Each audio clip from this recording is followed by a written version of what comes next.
எல்லாருக்கும் வணக்கம். இப்போ நம்ம பார்க்க போகிற ஸ்கில் வந்து தை ஹோல்டு பார்க்க போகிறோம்.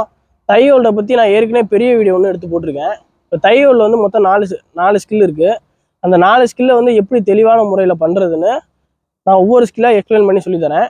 நான் ஒவ்வொரு ஸ்கில்லுக்கும் தனித்தனி வீடியோ போடுறேன், வீடியோ பாருங்கள். இந்த ஸ்கில்லை வந்து ஃபஸ்ட்டு டீச்சிங் மெத்தடில் சொல்லித்தரேன், அடுத்து கமாண்ட் மெத்தடில் சொல்லித்தருவேன். டீச்சிங் மெத்தடில் வந்து எப்படி வந்து ஒரு பிளேயர் வந்து நிற்கணும், கரெக்டாக எப்படி நிற்கிறதுன்னு first stance, approach, execution, follow through action, இந்த மாதிரி நாலு மெத்தடில் வந்து கரெக்டாக சொல்லி தருவேன்.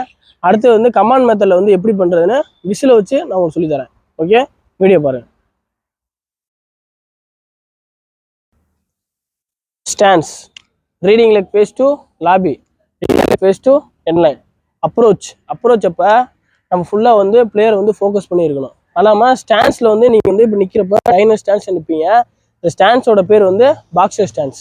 நீங்கள் இந்த ஸ்டான்ஸில் நிற்கும் போது 90 டிகிரியில் நம்ம நிற்கணும். அந்த ஸ்டான்ஸில் நிற்கும் போது எத்தனை டிகிரியில் இருப்பீங்க? 90 டிகிரியில் நிற்பீங்க. அப்ரோச் அப்போ பிளேயரை வந்து ஃபுல்லாக ஃபோக்கஸ் பண்ணணும். ஒரு பிளேயர் வந்து ரைடு பாட வராரு, ரைடு பாட வந்து ஃபாஸ்ட்டாக மூவ்மெண்ட் பண்ணுறோம், நம்ம நிற்கிறோம். ஃபாஸ்ட்டாக மூவ்மெண்ட் பண்ணும்போது உங்களோட ஃபுல் வெயிட்டையும் ரீடிங் லெக்கில் போட்டுருக்கணும், புரியுதா? அப்ரோச் அப்போ உங்கள் ஷோல்டர் ஜாயிண்ட் இருக்கா, அதாவது wrist joint, elbow joint, shoulder joint. இந்த ஷோல்டர் ஜாயிண்ட்டை வச்சு இந்த ஹிப் ஜாயிண்ட்டு நல்லா பார்த்துக்கோங்க. கிட்டத்தில் பிளேயரோட ஆப்போனட்டோட ரைடு வரக்கூடிய பிளேயரோட அந்த ஹிப் ஜாயிண்ட் இருக்கிற ஜாயிண்டில் வந்து நம்ம இடிக்கணும்.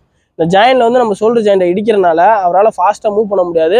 எவ்வளோ ஃபாஸ்ட்டாக வந்தாலும் அந்த இடத்துல சடனாக நின்றுவார் அவர். அதனால் நம்ம என்ன பண்ண போகிறோம், நம்ம ஷோல்டர் ஜாயிண்ட்டை வச்சு ஹிப் ஜாயிண்டில் வந்து இடிக்க போகிறோம். அவ்வளோதான், படிச்சாரு. வந்து தையிலையும் இன்னர் ஹேண்டு வந்து உங்கள் நீலையும் இருக்கணும். அதாவது நல்லா பார்த்துக்கோங்க. அப்ரோச்சில் நம்ம இடிச்சிட்டோம், அடுத்து எக்ஸிக்யூஷன் பண்ண போகிறோம். எக்ஸிக்யூஷன் வந்து உங்கள் அவுட் ஹேண்டு வந்து தையிலையும் இருக்கணும், இன்னர் ஹேண்டு வந்து நீல இருக்கணும். அடுத்து ஃபாலோ த்ரூ ஆக்ஷன் பண்ண போகிறோம். நம்ம எக்ஸிக்யூஷன் அப்போ இந்த கையை இப்படி வச்சு பிடிச்சிட்டோம், அடுத்து ஃபாலோ த்ரூ ஆக்ஷன் பண்ண போகிறோம். ஃபாலோ த்ரூ ஆக்ஷன் பண்ணும்போது உங்களோட இந்த ஆக்ஷனில் நீங்கள் ஃபாலோ த்ரூ ஆக்ஷன் பண்ணணும். அதாவது இங்கே அப்படின்னு பிளேயரை பிடிச்சிட்டோம், நல்லா பார்த்துங்க. ஸ்டான்ஸ் நின்றுட்டோம், அப்ரோச் ஃபுல்லாக ஃபோக்கஸ் பண்ணி பிளேயரை வந்து இடிச்சிட்டோம், எக்ஸிக்யூஷன் வந்து பிடிச்சிட்டோம். ஃபாலோ த்ரூ ஆக்ஷன் அப்போ இந்த மூவ்மெண்ட் வந்து இந்த மூவ்மெண்ட்டில் இருக்கணும். அதாவது ஒரு பிளேயரை பிடிச்சிட்டு இப்படி த்ரோ பண்ணுற மூவ்மெண்ட் இருக்கணும். ஓகே, பாருங்கள். ஃபாலோ த்ரூ ஆக்ஷன் பண்ண போகிறோம். நல்லா இந்த ஜாயின், அதாவது உங்கள் இன்னர் ஹேண்டை வந்து இந்த நீல பிடிக்கணும். இதை பிடிச்சிட்டு ஃபாலோ த்ரூ ஆக்ஷன் பண்ண போகிறோம். அவ்வளோதான். திருப்பிட்டு இந்த ஸ்டெப்பு கோட்டை பார்த்து நான் ஊற போகிறோம். ஓகே,